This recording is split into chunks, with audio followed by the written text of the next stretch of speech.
Good morning to all my dear students. Last class में depression in freezing point का concept हमने देख लिया था किस तरीके से होता है ना। तो डिप्रेशन इन फ्रीजिंग पॉइंट में मैंने फ्रीजिंग पॉइंट की डेफिनेशन आपको बता दी थी, क्योंकि रिवाइज करवा दिया था मैंने पार्ट आपको। और उसके बाद ग्राफिकली कैसे रिप्रेजेंट करेंगे डिप्रेशन इन फ्रीजिंग पॉइंट को ये भी समझाया था मैंने। सॉल्वेंट का ये सॉलिड फॉर्म होता है, सॉल्वेंट का लिक्विड फॉर्म होता है, और जब सॉल्यूशन बनेगा तो लिक्विड के अंदर ही सॉल्यूट को डालेंगे तो उसका वेपर प्रेशर थोड़ा सा कम हो जाता है ना, तो ग्राफ थोड़ा सा नीचे से जाता है। तो यहाँ से हमने देखा था कि ओरिजिनली यहाँ पे फ्रीजिंग पॉइंट होता था प्योर फॉर्म में, लेकिन जब सॉल्यूशन बन गया तो फ्रीजिंग पॉइंट थोड़ा सा कहाँ आ जाता है, कम आ जाता है, और इसी को हम लोग क्या बोलते हैं, डिप्रेशन इन फ्रीजिंग पॉइंट। तो ये मैंने ग्राफिकली समझाया था। और लास्ट क्लास में मैंने depression in freezing point in terms of thermodynamics बताया था आपको कि थर्मोडायनेमिक्स के टर्म में इसे कैसे समझा जाए। तो उसमें मैंने बताया था ना, थर्मोडायनेमिक्स में सॉल्वेंट होता ही है, सॉल्वेंट में जब सॉल्यूट डालेंगे तो क्या बन जाता है, सॉल्यूशन। और चूंकि फ्रीजिंग पॉइंट है तो फ्रीजिंग पॉइंट पे सॉल्यूशन को क्या करना है, हमें फ्रिज कराना है। फ्रिज कराना है मतलब किस फॉर्म में जाएंगे, सॉलिड फॉर्म में। तो हमें तीन एंट्रोपी देखनी होती है, सॉलिड की, सॉल्वेंट की और सॉल्यूशन की। तो मेरे हिसाब से ये क्लियर हो गया था हमें सॉलिड, सॉल्वेंट और सॉल्यूशन, इन तीनों के एंट्रोपी की लाइनें किस तरीके से ली थी।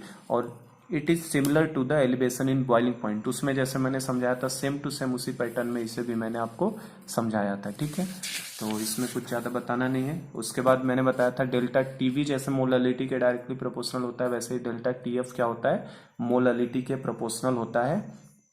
तो हमारे पास फॉर्मूला है delta TF is equal to I into K F into M. तो बस इसी फॉर्मूले को लगा के हमें क्वेश्चंस को सॉल्व करना है। फिर मैंने इसमें के एफ के बारे में बताया था, के एफ एक कांस्टेंट है, अलग अलग सॉल्वेंट के लिए अलग अलग होता है, जिसको हम लोग मोलल डिप्रेशन कांस्टेंट भी बोलते हैं या क्रायोस्कोपिक कांस्टेंट भी बोलते हैं। तो इसको क्रायोस्कोपिक कांस्टेंट बोलते हैं ना, तो हम लोग जैसे एलिवेशन इन बॉइलिंग पॉइंट को इबिलियोस्कोपी बोलते थे, वैसे ही डिप्रेशन इन फ्रीजिंग पॉइंट को हम लोग क्रायोस्कोपी भी बोलते हैं। तो आपको ये भी वर्ड लिखा हुआ मिल सकता है, क्रायोस्कोपी। ठीक ना, तो इसको क्रायोस्कोपी भी बोला जाता है, जैसे हमारा इबिलियोस्कोपी होता है उसी तरीके से। ठीक है, तो इसके बाद मैंने केएफ के बारे में वही सेम बात है, केएफ की डेफिनेशन क्या थी, फिर यूनिट क्या होता था केएफ का, ठीक है, और उसकी वैल्यू कैसे कैलकुलेट करते थे। तो सिमिलर फॉर्मूला है आर इंटू टी नॉट भी था उसमें। इसमें क्या हो जाता था, टी नॉट का square into molar mass of solvent divided by 1000 into delta H of vaporisation. और वाटर के लिए मैंने बताया था, ध्यान रखना है कितना, 1.86। ठीक है, यूनिट तो सेम ही है, केल्विन केजी पर मोल। चलो उसके बाद फॉर्मूले मैंने न्यूमेरिकल शुरू किए थे, तो न्यूमेरिकल के लिए मैंने बोला तीन ही फॉर्मूले अपने पास, जैसे डेल्टा टीवी का होता था सेम टू सेम। और इस पे मैंने एक न्यूमेरिकल लिया था जिसके अंदर हमें फ्रीजिंग पॉइंट ऑफ सॉल्यूशन निकालना था। This problem is similar to the elevation in boiling point, वहां पे बॉइलिंग पॉइंट ऑफ सॉल्यूशन निकलवाया था, और इस प्रॉब्लम में मैंने फ्रीजिंग पॉइंट ऑफ सॉल्यूशन आपसे कैलकुलेट करवाया। ठीक है, हमने नेक्स्ट प्रॉब्लम जो लिया था, calculation of freezing point of solution obtain bye dissolving. ये वाला एक और क्वेश्चन लिया था मैंने, फ्रीजिंग पॉइंट में किस तरीके से निकालना है, जिसमें डिग्री ऑफ डिसोसिएशन भी दिया था आपको, अल्फा की वैल्यू। तो अल्फा का आई को यूज करा के एक क्वेश्चन मैंने करवाया था। और ये क्वेश्चन करवाने के बाद मैंने बोला था एक और क्वेश्चन इंपॉर्टेंट है जो कि हम लोग नेक्स्ट क्लास में लेंगे, है ना। तो आज की क्लास में मैं एक और प्रॉब्लम इसके ऊपर लेता हूँ, ठीक है ना, डिप्रेशन इन फ्रीजिंग पॉइंट के ऊपर। वो काफी इंपॉर्टेंट सवाल है, हर एग्जाम में लगभग हर साल उस तरीके के प्रॉब्लम आप देखेंगे, बुक्स वगैरह में काफी दिए हुए हैं। तो वो प्रॉब्लम मैं लेता हूँ नेक्स्ट पार्ट में, तो उसको ध्यान से देखिएगा। और हम लोग उस प्रॉब्लम को भी करेंगे, और साथ में हम लोग उसके बाद जस्ट उसके बाद मैं आपको स्टार्ट कर दूंगा ऑस्मोटिक प्रेशर क्या होता है, ऑस्मोसिस फिनोमेना क्या होता है, किस तरीके से डिफाइन किया जाता है। तो नेक्स्ट प्रॉब्लम में नेक्स्ट पार्ट में लेता हूँ। चलो तो एक और प्रॉब्लम लेते हैं। आप कॉमनली देखेंगे ये बुक्स में बहुत बार ये प्रॉब्लम आपको बुक में, डीपीपी में, बुकलेट्स में, हर जगह पे ये क्वेश्चन हमें देखने को मिलता है ना। जैसे हमें क्या दे रहा है, 0.1 मोलल यूरिया दे दिया, और मान लो सपोज करो इसे हमने कह दिया ए है, ठीक है। दूसरा हमें दे दिया 0.1 मोलल, मान लो आपको दे दिया NaCl, और इसे मान लो उसने कह दिया बी है, ठीक है। और एक और दे दिया इसी तरीके से हमारे पास 0.1 मोलल BaCl2, और सपोज करो इसे उसने क्या कह दिया, सी है। तो हमें तीन दे दिया, ए बी सी, ये तीनों सोल्यूट है जिनको वाटर के अंदर डाल के सॉल्यूशन को बनाया जा रहा है।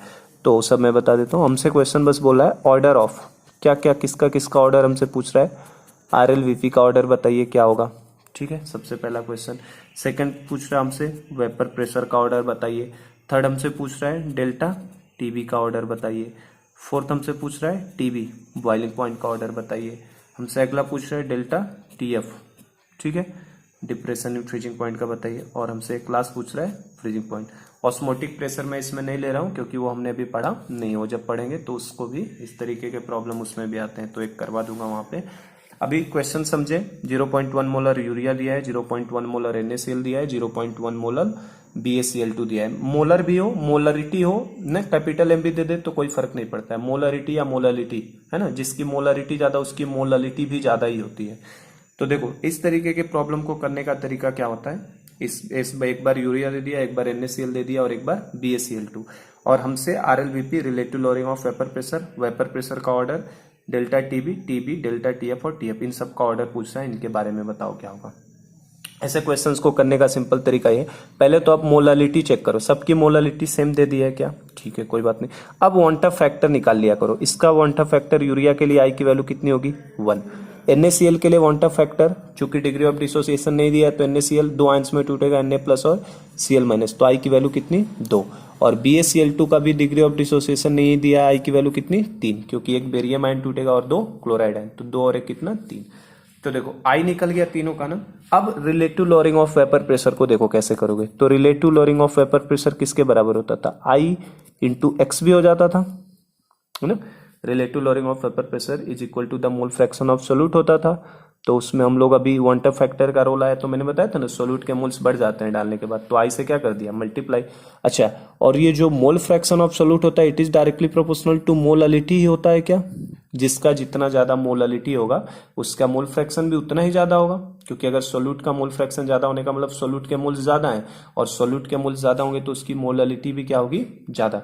तो चूंकि मोलालिटी का तो कोई रोल है नहीं, मोलालिटी तो तीनों में मैंने क्या दे दिया है सेम, मतलब हमें यहाँ से यही समझ में आ रहा है RLVP जो होता है डायरेक्टली प्रोपोर्शनल आई इंटू मोलालिटी, चूंकि मोलालिटी तो सबके अंदर क्या है सेम है, तो जिसका आई ज्यादा होगा उसका RLVP भी क्या होगा ज्यादा। तो बेटा RLVP का आंसर क्या हो जाएगा बता सकते हो, RLVP का ऑर्डर क्या हो जाएगा। अगर मान लो मोलालिटी डिफरेंट होती तो आपको I इंटू एम का प्रोडक्ट देखते, जिसके लिए ज्यादा आता उसका RLVP भी क्या आता ज्यादा, क्योंकि मोलालिटी तो तीनों में क्या है सेम दे दिया है, तो अगर मोलालिटी सेम है तो सीधा मैं I देखूंगा, जिसका I जितना ज्यादा, जिसके जितने ज्यादा नंबर ऑफ पार्टिकल्स होंगे उतना ज्यादा उसके अंदर लोअरिंग ऑफ वेपर प्रेशर होगा, ठीक है ना।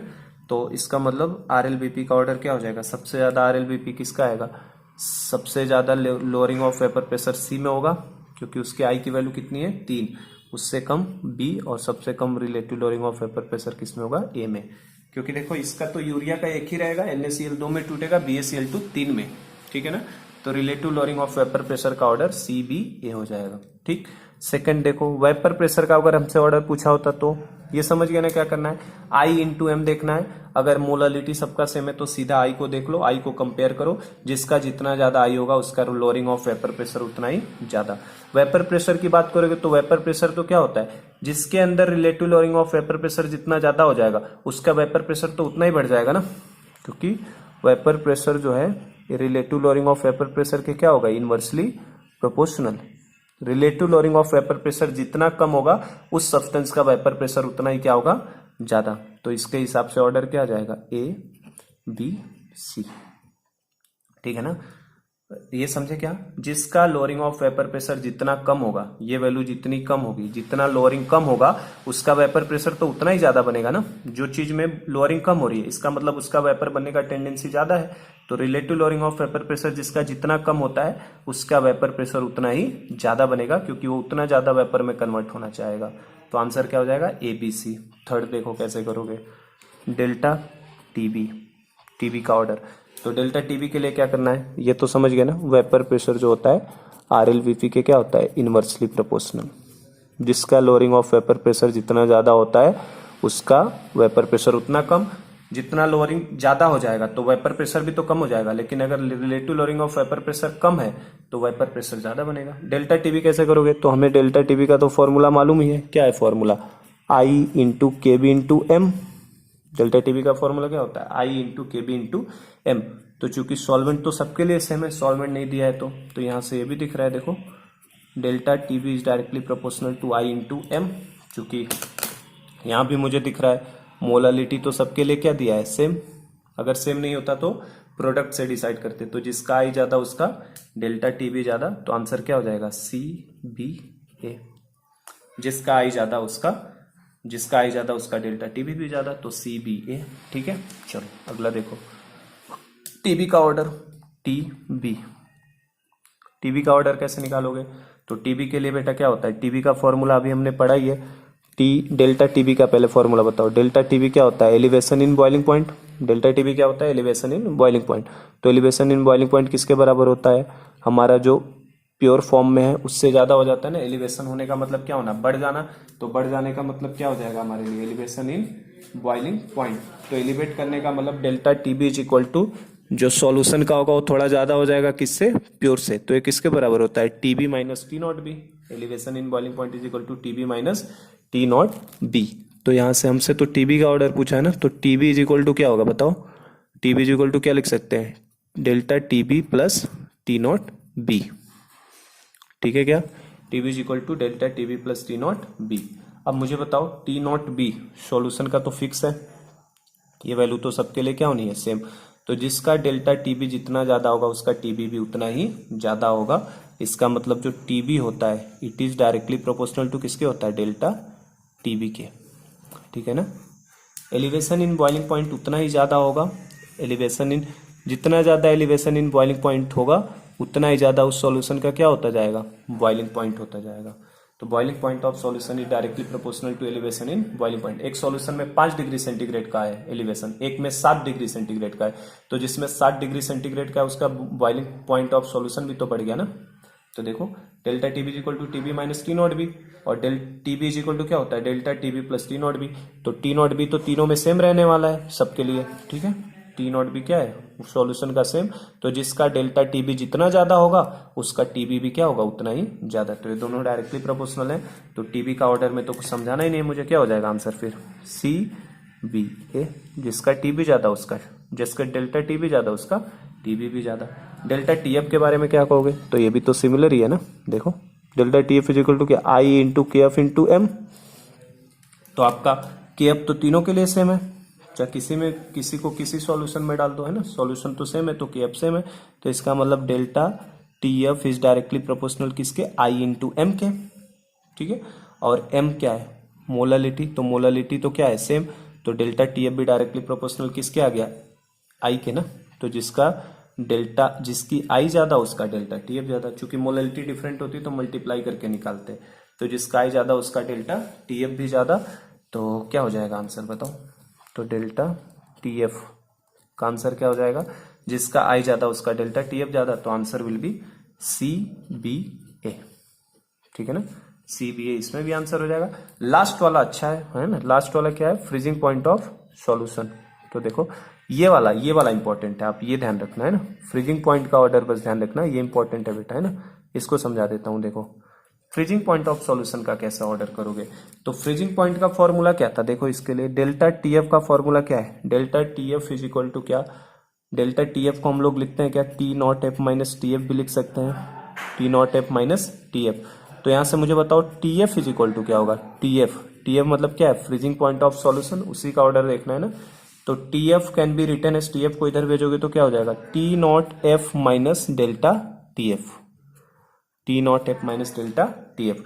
तो देखो ये वैल्यू तो क्या है? टी नॉट एफ तो सबके लिए सेम होगी, जिस भी सॉल्वेंट का लोगे ये सेम रहेगा।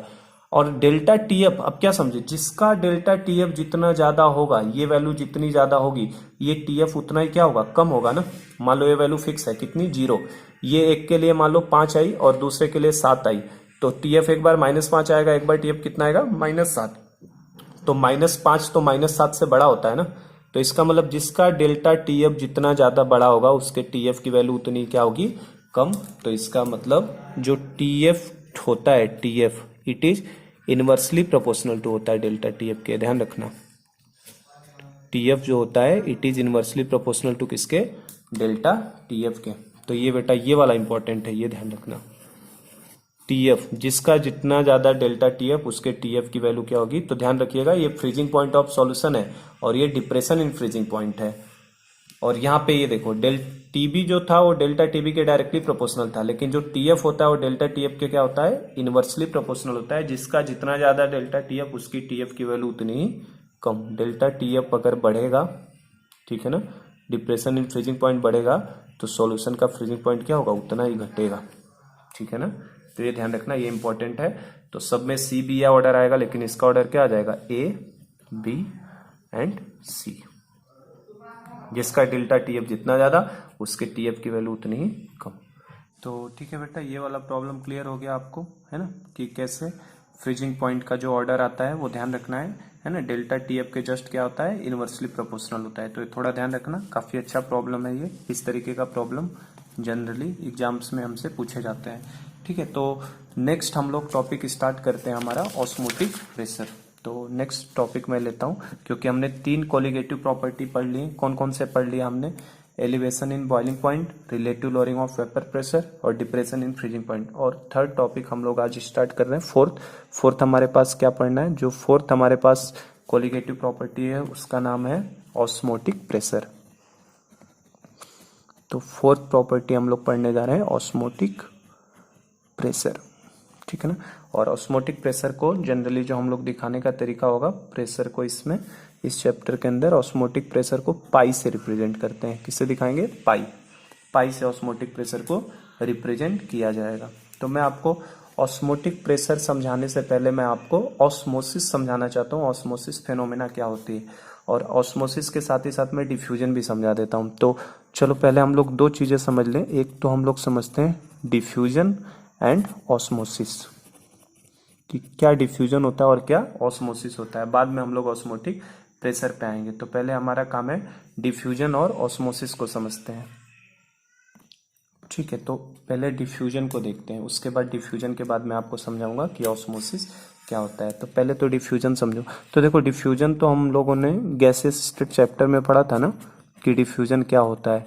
तो वहाँ पे मैंने आपको डिफ्यूजन समझाया था, 2 गैसेज होती हैं। जैसे मान लो NH3 गैस, एक हम लोग सिलेंडर टाइप का लेते थे, और इस सिलेंडर में याद है क्वेश्चन, इधर से मान लो NH3 गैस को छोड़ दिया, इधर से हमने HCl गैस को छोड़ दिया। तो जब दोनों गैसेज आएंगी आपस में तो एक दूसरे से जैसे इंटरमिक्स्ड होती है, NH4Cl बनता है, व्हाइट फ्यूम बनता है। इस तरीके का क्वेश्चन करवाया था मैंने। तो ये बेसिकली गैसेस का मिक्सर का हमने डिफ्यूजन पढ़ा था, गैस आपस में मिक्स होना डिफ्यूजन पढ़ा था। यहाँ पे हम लोग सॉल्यूशन का डिफ्यूजन बताता हूँ मैं, सॉल्यूशन में डिफ्यूजन, क्योंकि डिफ्यूजन सॉलिड में भी होता है, लिक्विड में भी होता है, गैस में भी होता है। तो हम लोग डिफ्यूजन यहाँ पे पहले सॉल्यूशन का समझते हैं कि आखिर सॉल्यूशन के अंदर डिफ्यूजन कैसे होता है। तो देखो बेटा, सॉल्यूशन में डिफ्यूजन को समझने के लिए एक डायग्राम के फॉर्म में मैं समझाता हूँ आपको। जैसे देखो, आपका ले लिया हमने, और बीच में हमने एक मेम्ब्रेन लगा दिया। मेम्ब्रेन मतलब समझ रहे हैं, एक झिल्ली होती है ना, बेसिकली ये मेम्ब्रेन है। तो एक हमने यहाँ पे क्या लगा दिया, मेम्ब्रेन लगा दिया। और मेम्ब्रेन के दोनों तरफ अलग अलग, मैं डिफ्यूजन समझा रहा हूँ कि डिफ्यूजन का मीनिंग क्या है। तो देखो दोनों, इसके एक तरफ मान लो सॉल्यूशन 1 ले लिया हमने, फर्स्ट सॉल्यूशन ले लिया, और दूसरी तरफ मेम्ब्रेन के सेकंड सॉल्यूशन ले लिया। सपोज करो इस सॉल्यूशन 1 का कंसंट्रेशन C1 है और सॉल्यूशन 2 का कंसंट्रेशन क्या है, C2। हम समझने जा रहे हैं डिफ्यूजन क्या होता है, कैसे सॉल्यूशन में होता है।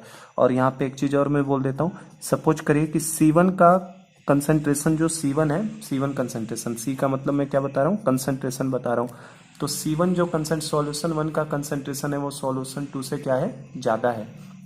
तो C1 का कंसंट्रेशन ज्यादा होने का मतलब यहाँ पे सोल्यूट का अमाउंट क्या होगा, ज्यादा, तभी तो उसका कंसंट्रेशन ज्यादा होगा। तो अगर मैं आपसे ये पूछूं कि सोल्यूट जो है, सोल्यूट के अमाउंट ये किधर एक्सेस में है, सोल्यूट एक्सेस में कौन से साइड में है, सॉल्यूशन 1 में कि सॉल्यूशन 2 में। तो हम लोग बोलेंगे कि सोल्यूट एक्सेस में किस में है, सॉल्यूशन 1 में, मतलब C1। क्योंकि C1 की वैल्यू ज्यादा है, इसका मतलब इधर सोल्यूट का अमाउंट भी क्या है, ज्यादा। और अगर मैं ये आपसे पूछूं कि सॉल्वेंट किधर एक्सेस में है, सॉल्वेंट का अमाउंट किधर ज्यादा है, सॉल्वेंट एक्सेस में किधर है, तो चूंकि इधर कंसंट्रेशन कम है सॉल्यूशन 2 का, इसका मतलब इसमें सॉल्यूट का अमाउंट कम है। तो सॉल्यूट का अमाउंट कम होगा तो सॉल्वेंट किस में होंगे, एक्सेस में। तो ये हमारे लिए सॉल्यूशन 2 हो जाएगा, ठीक है। तो अब क्या होगा, डिफ्यूजन का मीनिंग क्या है। एक तरफ सॉल्यूशन 1 ले लिया, मेम्ब्रेन है, मेम्ब्रेन ऐसी चीज है ना, ये अलाउ, ये दोनों को पास करता है ना, इसके थ्रू कैन मेम्ब्रेन के थ्रू क्या हो सकता है, can pass both solute and solvent, solute and solvent, solute और सॉल्वेंट दोनों के particles, solute and solvent particles. ये ऐसा मेम्ब्रेन है ना जिसके थ्रू सोल्यूट के पार्टिकल्स भी पास हो सकते हैं और सॉल्वेंट के पार्टिकल्स भी पास हो सकते हैं, ठीक है। तो ये सॉल्यूशन 1 का C1 कंसंट्रेशन, सॉल्यूशन 2 का C2। तो सॉल्यूशन 1 में आप देखो सोल्यूट क्या होगा, एक्सेस में होगा। अगर कंसंट्रेशन मैंने ज्यादा बोला इसका मतलब यहाँ सोल्यूट ज्यादा है और यहाँ पे सोल्यूट क्या है, कम। तो सोल्यूट कम है मतलब वहां पे सॉल्वेंट क्या है, एक्सेस में होगा। क्या अब डिफ्यूजन का मतलब क्या है, मेम्ब्रेन के थ्रू पास होंगे, क्या पास होंगे। अब सोल्यूट किधर से किधर पास होगा, सॉल्यूशन 1 से सॉल्यूशन 2 की तरफ, क्योंकि देखो सोल्यूट एक्सेस में किधर है, C1 में।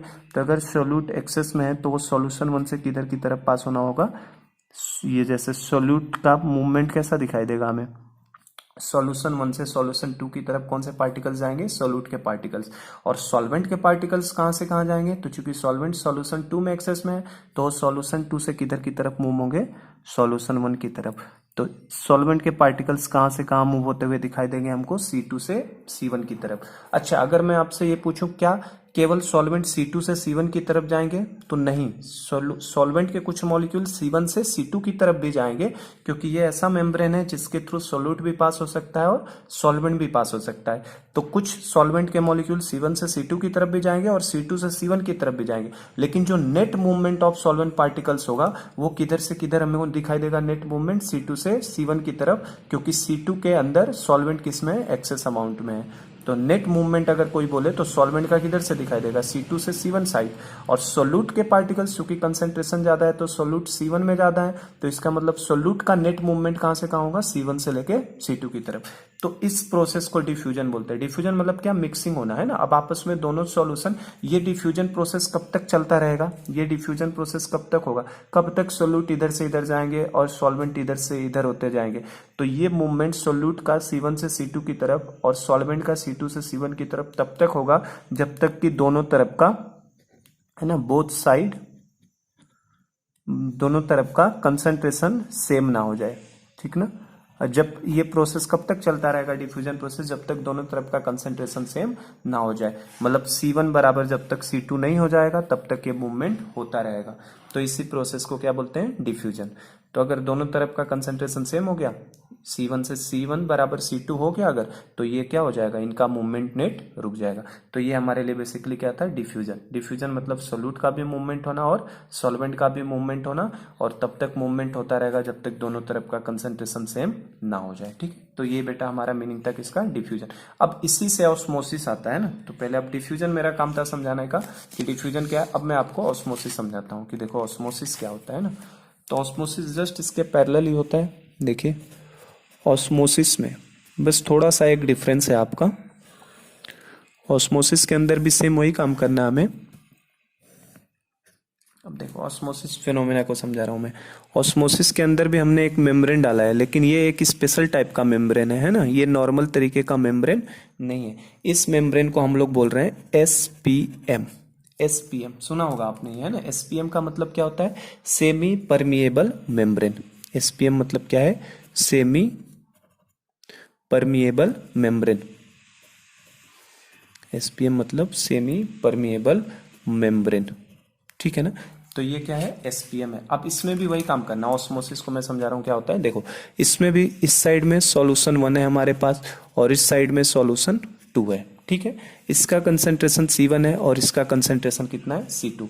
और अभी भी वही मैं बता रहा हूँ, C1 का कंसंट्रेशन जो है वो C2 से क्या है, ज्यादा। मतलब इधर कंसंट्रेशन ज्यादा है, मतलब इधर सोल्यूट ज्यादा अमाउंट में है और इधर की तरफ सोल्यूट क्या है, कम अमाउंट में।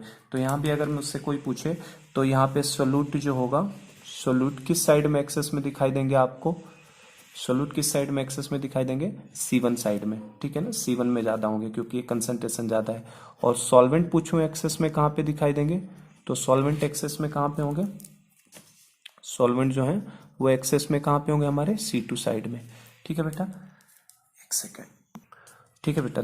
तो देखो सोल्यूट जो होगा C1 की तरफ एक्सेस में होगा और सॉल्वेंट जो होगा वो C2 की तरफ। मतलब इधर क्या है, हाई कंसंट्रेशन है, यहाँ पे क्या है, हाई कंसंट्रेशन, और दूसरी तरफ क्या है, लो कंसंट्रेशन, ठीक है ना। तो अब देखो सेमी परमिएबल मेम्ब्रेन, इसका नाम ही क्या हो गया, ये देखो ये केवल मेम्ब्रेन था, इसमें नाम क्या आ गया, सेमी परमिएबल। सेमी का मतलब तो पता ही होगा आपको, जैसे क्रिकेट में सेमीफाइनल होता है, सेमी का मतलब क्या होता है, हाफ।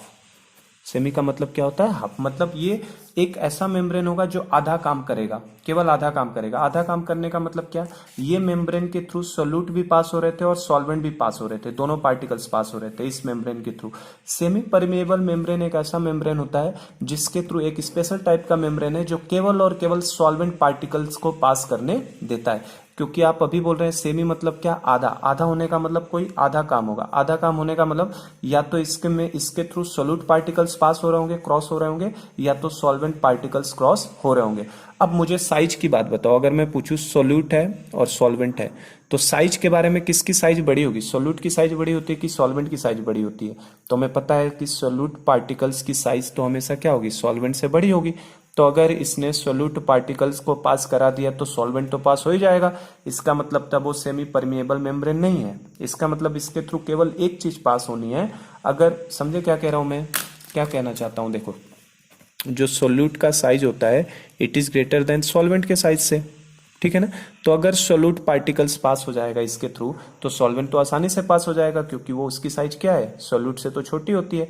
और लेकिन हमने क्या बोला है? सेमी परमेएबल मेम्ब्रेन है, मतलब इसके थ्रू केवल एक पार्टिकल कोई पास होगा, या तो सोल्यूट पास हो सकता है या तो सॉल्वेंट पास हो सकता है। तो सेमी परमेएबल मेम्ब्रेन के थ्रू केवल और केवल सॉल्वेंट पार्टिकल्स पास होंगे, सोल्यूट पार्टिकल पास नहीं होगा।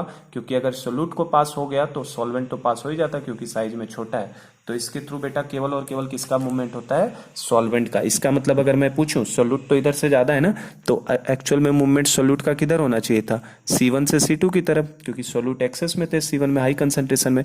तो ये सोल्यूट होते हैं। सोल्यूट पास होना होता तो कहां से जाता? C1 से C1। लेकिन अभी मैंने बताया कि सोल्यूट के पार्टिकल्स कभी भी सेमी परमेएबल मेम्ब्रेन से पास नहीं हो सकते। तो इसको मैंने देखो क्रॉस कर दिया, क्योंकि सोल्यूट पार्टिकल्स पास नहीं होते।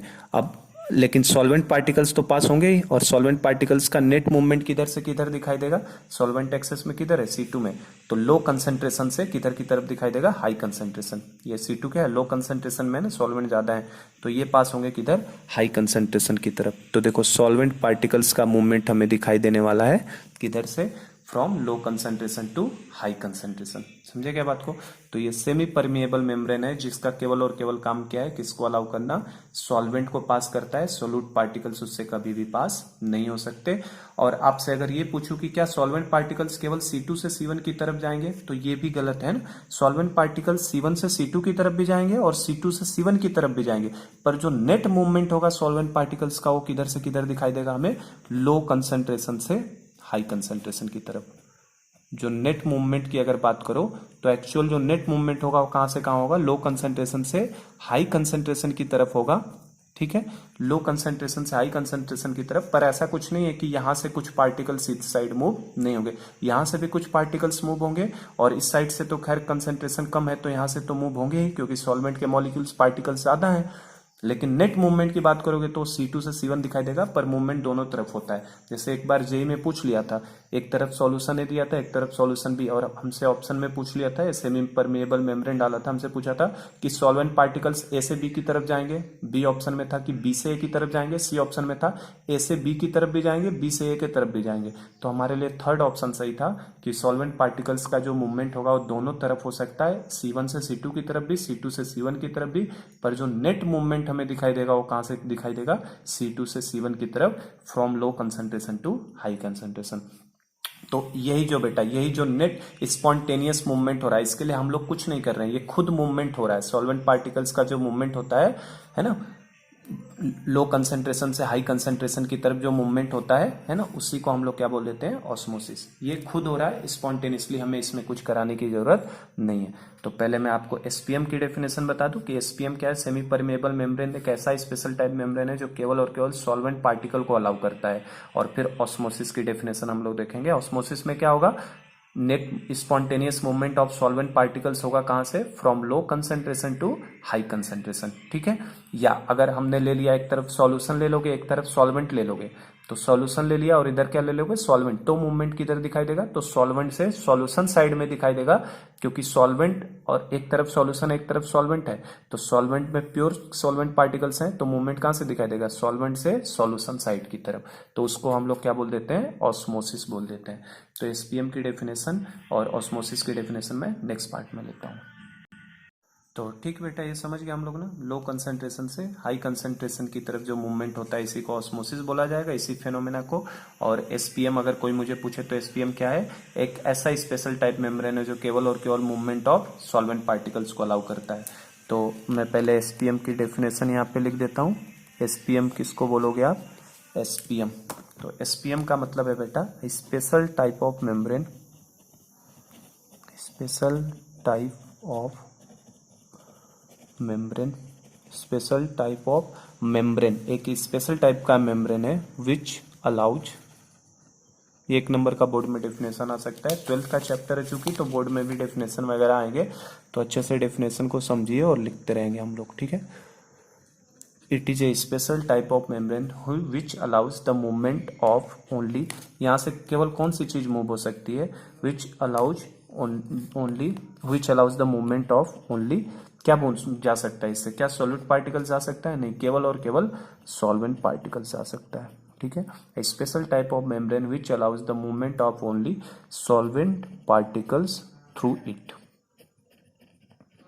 केवल और केवल यहाँ से क्या पास हो सकते हैं, सॉल्वेंट पार्टिकल्स पास हो सकते हैं, उसी को क्या बोलते हैं, सेमी परमिएबल मेम्ब्रेन। तो आपसे बोर्ड में ये डेफिनेशन पूछी जा सकती है कि एसपीएम 1 नंबर में डिफाइन करिए, तो एसपीएम किसको बोलोगे, special type of membrane which allows the movement of only solvent particles through it. और हमसे इसकी एग्जाम्पल भी पूछ ले, 1-2 एग्जाम्पल भी हमें पता होना चाहिए। अगर हमसे पूछ लिया कि एग्जाम्पल बताइए कि एग्जाम्पल क्या है एसपीएम का, तो जनरली जो एनिमल मेम्ब्रेन होता है ना, जो जंतुओं की जो कोशिकाएं होती हैं, हिंदी में उसको बोलते हैं हम लोग, तो एनिमल मेम्ब्रेन जो होता है, एनिमल मेम्ब्रेन, ये एक तरीके का क्या होता है हमारे लिए, एसपीएम की तरह काम करता है, ठीक है ना।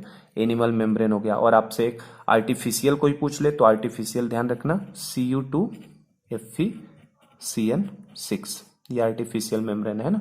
कॉपर फेरोसाइनाइड, क्या नाम है इसका, कॉपर फेरोसाइनाइड। तो ध्यान रखना, अगर हमसे आर्टिफिशियली पूछ ले कोई तो कॉपर फेरोसाइनाइड जो मैन मेड एसपीएम है, सेमी परमेएबल मेम्ब्रेन, और जो एनिमल मेम्ब्रेन होते हैं वो तो हमारा नेचुरल मेम्ब्रेन होता है, ये भी एसपीएम की तरह काम करता है। तो एसपीएम समझ गए, ऐसा membrane, special type of membrane which allows the movement of only solvent particles through it, केवल सॉल्वेंट पार्टिकल्स आएगा। नॉर्मल तरीके का मेम्ब्रेन होता है ना, तो उससे दोनों चीजें पास होती हैं, पर सेमी परमेएबल मेम्ब्रेन में केवल और केवल सॉल्वेंट पार्टिकल्स का मूवमेंट होता है। अब ऑस्मोसिस की डेफिनेशन कर लें, तो ऑस्मोसिस कैसे डिफाइन करोगे बताओ, ऑस्मोसिस किसे बोलोगे, ऑस्मोसिस ये बोला जाएगा net spontaneous movement of solvent particles from solvent side to solution side, क्योंकि अगर इधर सॉल्वेंट ले लिया इधर सॉल्यूशन ले लिया मैंने, तो सॉल्वेंट में पार्टिकल्स ज्यादा रहेंगे और सॉल्यूशन के अंदर सॉल्वेंट के पार्टिकल्स थोड़े से कम होंगे, तो सॉल्वेंट साइड से सॉल्यूशन साइड में जाना, या फिर लो कंसंट्रेशन से हाई कंसंट्रेशन की तरफ मूवमेंट होना ही क्या कहलाता है, ऑस्मोसिस। तो let's now define the osmosis. अब ऑस्मोसिस को मैं डिफाइन कर दूं, ऑस्मोसिस किसे बोलोगे आप लोग, है ना। तो ऑस्मोसिस की डेफिनेशन क्या होती है, ऑस्मोसिस बोला जाएगा नेट स्पॉन्टेनियस नेट मूवमेंट की मैं बात कर रहा हूं, है ना, net spontaneous movement of solvent particles, net spontaneous movement of solvent particles from solvent side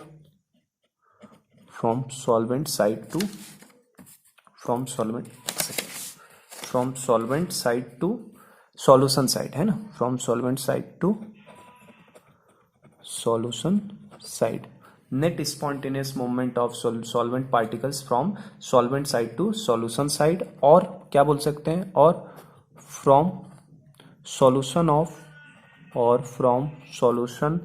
of low concentration के सॉल्यूशन से हाई कंसंट्रेशन की तरफ जाना, और from solution of low concentration to high concentration, low concentration to high concentration is known as osmosis।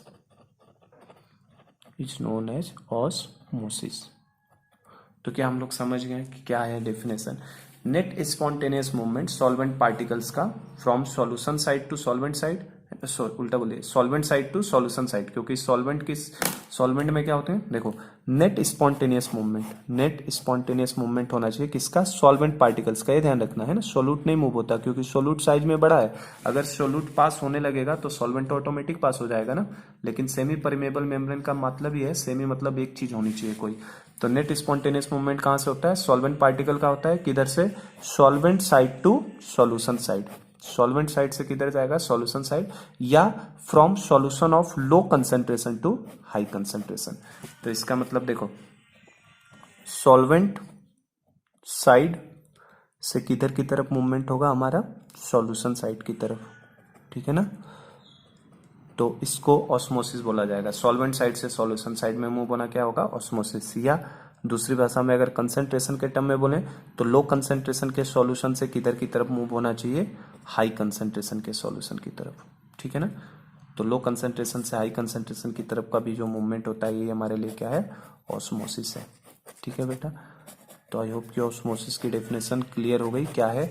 अब osmosis हम लोग समझ गए, और डिफ्यूजन मैंने बता दिया था, डिफ्यूजन में क्या होता है, दोनों का मूवमेंट होता है। अब मैं अगर आपसे पूछ लूं कि write down the difference between diffusion and osmosis, की डिफ्यूजन और ऑस्मोसिस में क्या डिफरेंस है, तो क्या डिफरेंस होगा। सबसे पहला डिफरेंस तो ये होगा कि डिफ्यूजन जो होता है सॉलिड में भी होता है, गैस में तो मैंने अभी आपको समझा दिया, गैस में भी होता है, लिक्विड में भी हो रहा है, और सॉलिड में भी होता है। सॉलिड का चूंकि हमारे सिलेबस में नहीं होता, आइसोटॉपिक है ना, आइसोटॉप्स होते हैं ना, उनको एक दूसरे से सेपरेट करने के लिए सॉलिड में भी डिफ्यूजन करवाया जाता है। तो सब चूंकि सिलेबस में नहीं है, बस हमें इतना जाना है, डिफ्यूजन सॉलिड में भी हो सकता है, लिक्विड में भी और गैस में भी। लेकिन ऑस्मोसिस फिनोमेना केवल और केवल किस में होता है, लिक्विड के अंदर हो सकता है, बाकी किसी में नहीं हो सकता, या हम बोलने को बोले तो केवल सॉल्यूशन में होगा, ठीक। दूसरी चीज कि डिफ्यूजन के अंदर सोल्यूट पार्टिकल्स भी मूव होते हैं और सॉल्वेंट पार्टिकल्स भी मूव होते हैं, लेकिन ऑस्मोसिस में केवल और केवल सॉल्वेंट पार्टिकल्स मूव होते हैं, सोल्यूट पार्टिकल का मूवमेंट नहीं होता।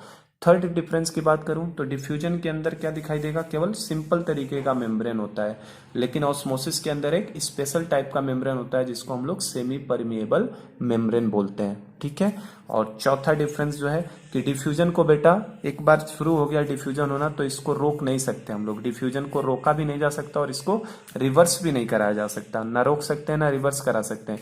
लेकिन ऑस्मोसिस प्रोसेस को रोका भी जा सकता है और ऑस्मोसिस प्रोसेस को रिवर्स भी किया जाता है। आपने सुना ही होगा, आरओ सुना है, रिवर्स ऑस्मोसिस है ना, वाटर फिल्टर करने का एक सिस्टम होता है आरओ, तो ये आरओ इसी कॉन्सेप्ट पे काम करता है ऑस्मोसिस के ऊपर। तो एक रिवर्स ऑस्मोसिस, अभी मैं बताऊंगा ये आगे आपको कि रिवर्स ऑस्मोसिस क्या होता है। तो रिवर्स ऑस्मोसिस, इसको रिवर्स भी किया जा सकता है और ऑस्मोसिस को रोका भी जा सकता है। तो बेसिकली ये चार डिफरेंस है जिनको मैं लिखवा देता हूं, आपको ध्यान रखिएगा डिफ्यूजन और ऑस्मोसिस में क्या डिफरेंस है। रिवर्स ऑस्मोसिस मतलब समझते हैं ना, पानी को फिल्टर करना, तो पानी में इंप्योरिटीज क्या रहेंगे, सोल्यूट के पार्टिकल्स ही बोले जाएंगे, जो भी डस्ट पार्टिकल गंदगी है वो क्या हो गया, एक तरीके का सोल्यूट पार्टिकल्स, तो उनकी साइज तो क्या रहेगी, बड़ी, और चूंकि वाटर सॉल्वेंट की तरह तो उसकी साइज क्या रहेगी, छोटी।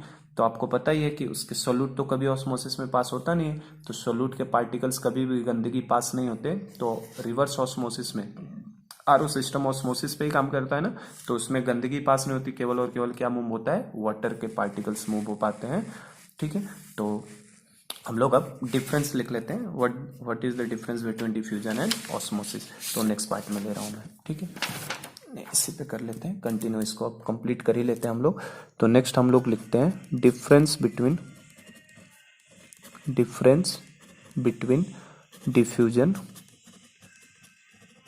एंड ऑस्मोसिस, कि ऑस्मोसिस और डिफ्यूजन में क्या डिफरेंस है ये हम लोग देखते हैं, ठीक है।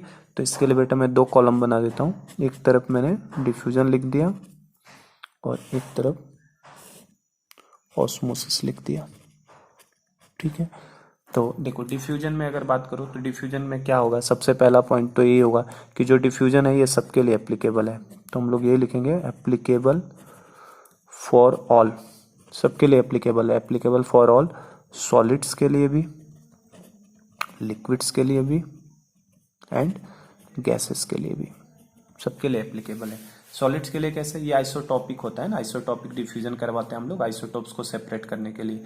तो सिलेबस में नहीं, अपने बस बात जानिए कि डिफ्यूजन आइसोटॉपिक डिफ्यूजन फैक्टर एक होता है, उसकी हेल्प से सॉलिड में भी होता है, लिक्विड्स में भी। लिक्विड्स में तो बता ही दिया अभी मैंने, गैस में हमने देखा ही है गैसियस स्टेट चैप्टर के अंदर। ऑस्मोसिस में पहला हम लोग बात करें तो इसमें हम लोग क्या केवल लिखेंगे, केवल किसके लिए एप्लीकेबल होगा, ये केवल एप्लीकेबल होगा, applicable only for, applicable only for solution या लिक्विड, बेसिकली लिक्विड बोल देता हूँ ब्रैकेट में, एप्लीकेबल ओनली फॉर सॉल्यूशन या लिक्विड के लिए केवल एप्लीकेबल होता है। ये पहला डिफरेंस हो गया, ठीक है। सेकंड बात करो अगर डिफरेंस को, तो डिफ्यूजन के थ्रू जो होता है सॉल्यूट और सॉल्वेंट दोनों का मूवमेंट होता था, लेकिन ऑस्मोसिस में केवल सॉल्वेंट का मूवमेंट होता है। तो इसमें हम लोग सेकंड डिफरेंस में ही बोलेंगे movement of both solute and solvent particles, ठीक है। इसमें से सॉल्यूट पार्टिकल्स का भी मूवमेंट होता है और सॉल्वेंट पार्टिकल्स का भी मूवमेंट होता है, ठीक। और इसमें क्या बोलोगे आप, सेकंड, इसमें केवल और केवल क्या मूव होता है, सॉल्वेंट पार्टिकल्स। तो इसमें हम लोग यही बोलेंगे movement of only solvent particles, केवल और केवल सॉल्वेंट के पार्टिकल से इसमें क्या हो सकते हैं, मूव हो सकते हैं। चलो थर्ड डिफरेंस की बात करो, अगर थर्ड डिफरेंस देखा जाए तो थर्ड डिफरेंस हम लोग क्या बोलते हैं, डिफ्यूजन के अंदर कोई भी मेम्ब्रेन एसपीएम का रोल नहीं है, लेकिन ऑस्मोसिस बिना सेमी परमिएबल मेम्ब्रेन के पॉसिबल नहीं है ना। तो इसमें हम लोग यही बोलेंगे नो रोल ऑफ एसपीएम, मतलब सेमी परमिएबल मेम्ब्रेन का कोई भी रोल नहीं है, नो रोल ऑफ एसपीएम। और इसमें क्या बोलोगे थर्ड में, आप थर्ड पॉइंट क्या बोल सकते हो, विदाउट एसपीएम नॉट पॉसिबल, है ना। तो नॉट पॉसिबल, बिना एसपीएम के पॉसिबल ही नहीं है, नॉट पॉसिबल विदाउट एसपीएम, बिना सेमी में परमिएबल मेम्ब्रेन के ऑस्मोसिस फेनोमेना कभी भी नहीं हो सकती। और फोर्थ डिफरेंस लास्ट अगर और हम एक डिफरेंस की बात करें तो डिफ्यूजन को ना रोका जा सकता है ना रिवर्स किया जा सकता है, जबकि ऑस्मोसिस को हम लोग रोक भी सकते हैं और रिवर्स भी कर सकते हैं। तो इसमें हम लोग यही लिखेंगे कैन नॉट बी स्टॉप्ड और रिवर्स्ड, ना इसको हम लोग रिवर्स कर सकते हैं ना ही स्टॉप कर सकते हैं, जबकि हम लोग ऑस्मोसिस में तो रिवर्स ऑस्मोसिस होता है, अभी मैंने बताया था आपको। तो इसमें हम लोग ये लिखेंगे इट कैन बी रिवर्स्ड, इसको रिवर्स भी कर सकते हैं एज वेल एज स्टॉप्ड, इसको रोक भी सकते हैं हम लोग, ठीक है बेटा। तो ये डिफरेंस था डिफ्यूजन एंड ऑस्मोसिस के बीच में। तो अब हमें जो पढ़ना है नेक्स्ट, जो हमें पढ़ना है ऑस्मोटिक प्रेशर। हमें तो जो हमारा टॉपिक है हम लोगों को जो पढ़ना है वो क्या पढ़ना है हमें, ऑस्मोटिक प्रेशर क्या होता है। तो पहले मेरा काम था डिफ्यूजन और ऑस्मोसिस समझाना, वो मैंने समझा दिया आपको। आई थिंक कि आपको समझ में आ गया होगा कि क्या डिफरेंस है डिफ्यूजन और ऑस्मोसिस में, और ऑस्मोसिस में एसपीएम क्या बोलेंगे, और ऑस्मोसिस फेनोमेना की डेफिनेशन अगर पूछ ले तो किसे बोलेंगे। अब एक बार ये बेसिक चीजें समझ में अगर आ गई हमें, तो अब बस सिंपली मुझे क्या डिफाइन करना, ऑस्मोटिक प्रेशर को। तो ऑस्मोटिक प्रेशर को डिफाइन करने के बेटा 4 तरीके हैं, है ना। 4 तरीके से ऑस्मोटिक प्रेशर को हम लोग डिफाइन करते हैं। तो वो मैं आज के लेक्चर में नहीं कवर कर रहा हूँ, क्योंकि उसको लेने में टाइम काफ़ी लगेगा, तो फिर लेक्चर ज़्यादा बन जाएगा। तो मैं ऑस्मोटिक प्रेशर को आज नहीं ले रहा हूँ, ऑस्मोटिक प्रेशर वाला टॉपिक हम लोग कल की क्लास में लेंगे। तो ऑस्मोटिक प्रेशर की मैं डेफिनेशन भी बताऊंगा, कैसे डिफाइन होता है ऑस्मोटिक प्रेशर, और ऑस्मोटिक प्रेशर का फॉर्मूला मिल जाएगा, और उसके बाद हम लोग ऑस्मोटिक प्रेशर के न्यूमेरिकल लगाना शुरू कर देंगे।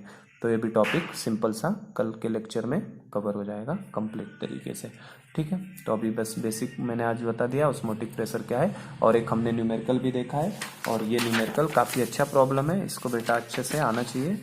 This is a very very important problem.